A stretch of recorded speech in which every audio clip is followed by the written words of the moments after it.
$WARD nigga. NAYIMED. Welcome if you're new. Welcome back if you're returning. My name is Nayim. I am your host. Today is more of an auxiliary or a runoff of something that I wanted to talk about yesterday, but I didn't get a chance to get to it. So I will not keep you here long. It's this situation about lyrics and changing lyrics and people being upset about lyrics. Obviously, you know, with Drake and UMG and Spotify and Kendrick, he wants the whole song taken down. It's probably not going to happen. I can actually probably 10 times out of 10, the song's not coming down. The artwork's not going to be changed. No lyrics are going to be bleeped out. But Drake wanted in that song, if you're not going to take the song down, change the lyrics or bleep the lyrics out. It's not going to happen. I have a problem with that, but I'll tell you why I have a problem with that, as well as tell you the social situation that's going on right now. So Kendrick dropped the album, and the album it's a very good album. It's fire, it's hot. It's authentic West Coast music like people like. There's a song on the album where apparently Kendrick uses a slur. The slur is the word Eskimo. Now, let's be serious. Most people probably did not know that the word Eskimo was considered a slur. And I had my girlfriend look it up for me, and I went and looked at it, and Eskimo is basically a slur for indigenous people that are like barbarians. Like they call them like flesh eaters or something. It's a slur in that regard. 9.9 times out of 10, people didn't know this. You know, you grew up hearing the term Eskimo kiss. You grew up thinking a Eskimo was a term for just a person who lived in a cold environment, that lived in an igloo. And that was one of the definitions as well. But people are saying Kendrick should change the lyric on his album because it is a slur against Native Alaskans or people in cold environments.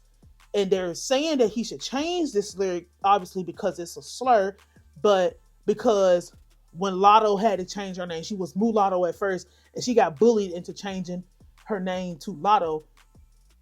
They said Glorilla had a lyric in one of her songs, and she went back and she changed it. Beyonce had a lyric in a song. They don't have no men that they bring up for none of this stuff. We don't have to go there today. But Beyonce changed the lyric in her song when it was getting social backlash. Now, I'm not saying that it is okay to use slurs. But what I am saying that it is not okay for you to tell people how to do their music. It is not okay for you to tell people what they can and cannot say. I will never advocate for people telling people what to do when they are the person doing their art how they want to do it. I said this on my Twitter page, which I need to shut that thing down at this point. But I said that, or X, whatever you want to call it. I said that it doesn't matter that if you don't like the music, don't listen to it. You don't get to tell people what to say in their music, and that includes and is not limited to slurs. It doesn't, if you don't like it, just don't listen. Am I saying, and there was a whole thing where somebody turned it, talking about something, you would defend, I feel like you would defend minstrel shows. Like just saying stuff that don't have nothing to do with what I said. Obviously, they don't know anything about me or who I am or what I do or nothing. And that's fine. You don't need to know who I am. People are stupid. So whatever. But like, I've never said that it's okay to say stuff. Because you don't tell me what to do. So I'm not going to tell nobody else what to do. Remember when that song, Try That in a Small Town, came out? I have a video on a different channel where I defended the right for that country singer to make the song saying, if you bring your protest in here, we're going to hurt you. If you bring the wokeism or whatever words people use nowadays, if you bring that stuff here, it's going to be a consequence. We're going to put belt and boot to ass. That's what it is. You want to know why I defended it? It doesn't matter that the video was shot in front of the courthouse steps of a slave place. I don't care about the song being racist. I don't care about doing none of that because I can't, in good faith, get up here and say that it's okay for me to do something and it's not okay for other people who are different than me and live different lives than me and from different cultures than me to do that. The problem lies in society bringing all of this psycho, fanned out, drone like behavior to what an artist can do. You don't you don't tell people what to do. My thing is, if you don't like it, punish them. And the punishment should be, if we're collectively saying that it's not okay for you to use these words, it's not okay for you to do this, it's not okay for you to do that, we're going to withdraw our support. We're going to withdraw us lending the ear to it or lending eyes to it. But the problem is, people are so addicted to the stuff that they hate that they won't stop. They can't stop because they're fueled by the hatred. It's like if a company, so I don't eat at Chinese restaurants. There's a reason why I don't eat at Chinese restaurants, because I'm not going to support it. I'm just not going to do it. It's not going to happen. Like, that is me saying I'm getting out of the economy of that. Drake, you don't get to tell Kendrick to change the lyric because you don't like it. It doesn't matter what the lyric is. Because if you can go back and say, I'm going to make it ring on you like Virginia Williams, if you can talk about, and that's Pusha T's wife, if you didn't know, if you can talk about Joe Budden, if you can accuse your rivals of doing things, if you can say you're going to get somebody whacked and knocked off, if people can say whatever, if you can talk about dead people, which is beyond me, you speaking about anybody, but that's neither here nor there. If you can mob ties it and get somebody off, if you can talk about Kendrick's mother or Kendrick being molested, which is a very crazy thing to say because you clearly didn't listen to the song. If you can talk about somebody's wife and somebody's children and accuse a person of being a woman beater and infidelity and all this stuff, you don't get to, and they didn't come out and say you should change the song. They didn't come out and say you should take the song down. They didn't come out and tell you what you could and couldn't say. When you decided to take it there, it's no more limit on, what can be said and what can be done. And I feel like that applies everywhere. I'm not saying there shouldn't be a consequence. I'm saying that if you can say and do what you want to, so can the other side. I am not a proponent for changing lyrics. If you don't, you deal with the consequences that come with what you say. Stand on business. If you feel like that and you mean that, stand on that. That's for everybody. I don't care if it's the country music, if it's the devil worship music, if it's gospel music. I don't care if it's drill. I don't care what the music is. You don't tell people what to do. You can make suggestions. You can disagree with it, but you do not tell people what to say and what to do. I don't agree with that.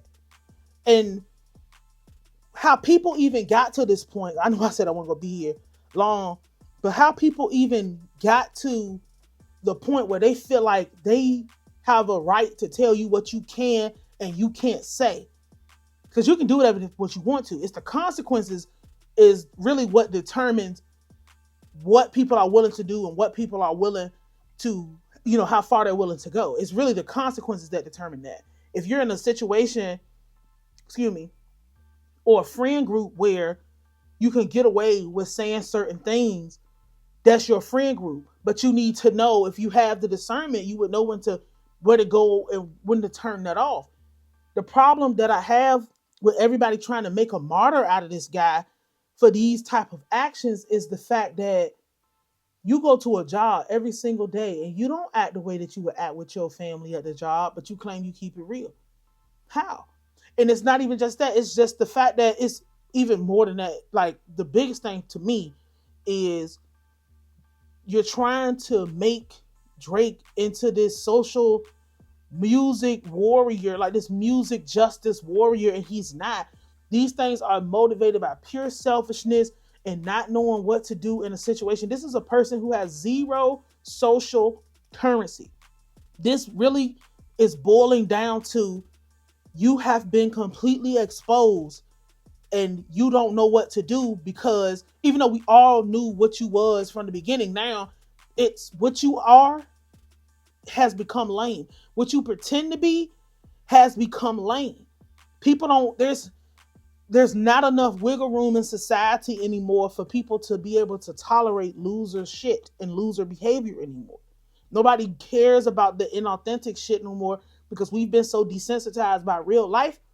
When somebody come through playing and doing all of that shit, but they're trying to portray it as something that is real, it's gonna be instantly thrown away, instantly rejected. We don't want nothing to do with it because we don't have the capacity to deal with it anymore. People are trying to put him on a pedestal like he's doing something great for musicians. He's doing something great for artists. But what are you doing? You can't get into a battle and get mad at words. And really, all this stuff boils down even further to the bare bone elements of losers are feeling like they're losing their voice. This man gave a voice to the outcast, to the loser, to the person that first you're a foreigner, so that's neither here nor there. But he's given a voice and given credence and relevance to the lame person who felt like they didn't have they didn't even feel like they don't have the social currency of like a little baby or a Meat Meal or something like that. And even though they've done some very ridiculous things, being sandwiched between reverse Oreo sandwich, I got that from Stein earlier, reverse Oreo sandwich between two freaky white men, bunny hopping on the court, even though they have done these ridiculous things and ridiculous reputation, and it's not just them, it's really any rapper all the way across the board, there's still more social currency and proximity to what people expect a rapper to be and like versus this person who is crying like a sore loser. He's given the voice to the losers who they're not going to have nobody they can relate to anymore.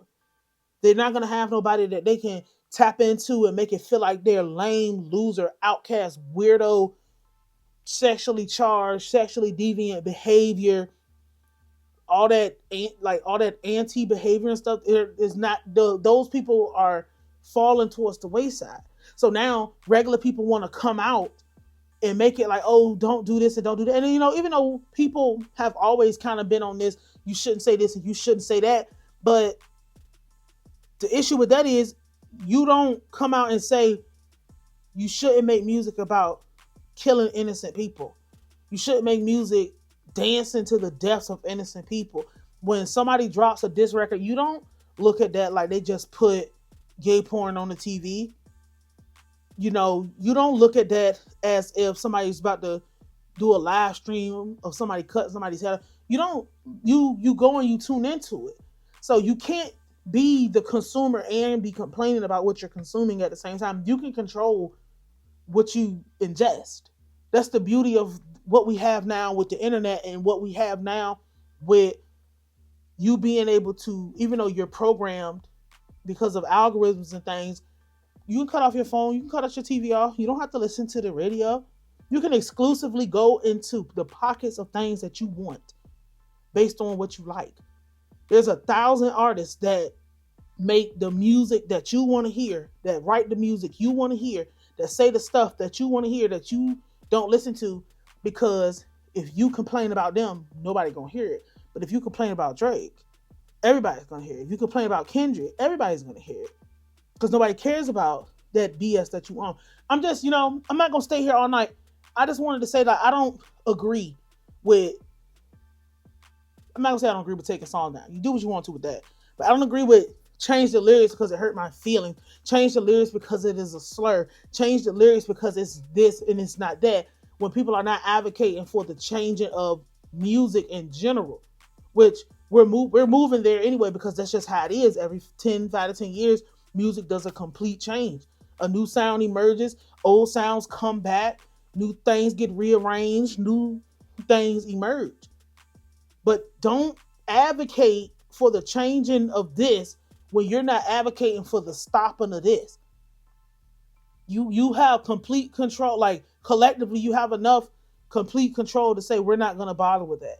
And we know that is true because we see that all the time. If somebody say you not hot, you not hot. Look what happened with Pop Hunter. Hey, we don't want you rapping because you're rapping about this, but your mama told you to snitch when you was 14. So you don't get a rap career no more. We saw that in real time. He had one hot song. We had people like Uzi Vert pull out because they were saying Pop Hunter was snitching at 14 because he saw his best friend get murdered.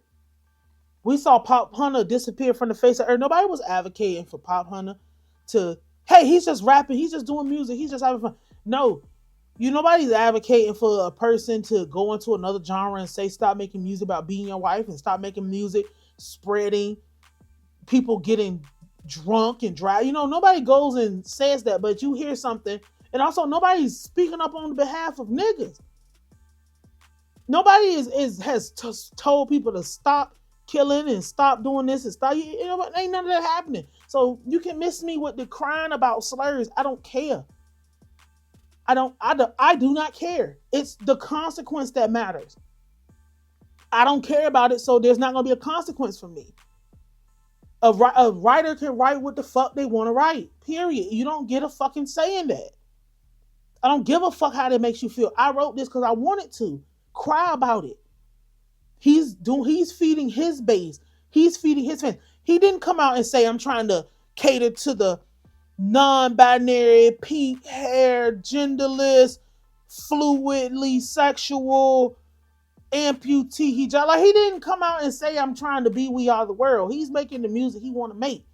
The other side did the same thing. How's it defamation and you talking about my wife? You talking about my mama?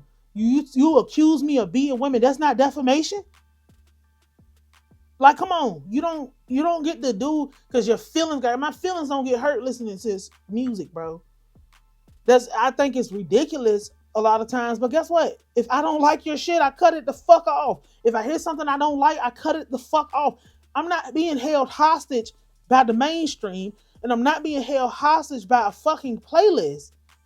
Just cut the shit off, and you're so addicted to the fucking internet, you think you got to be online. You think you've got to listen to it. There's people who have never listened to certain people that everybody has listened to and everybody like.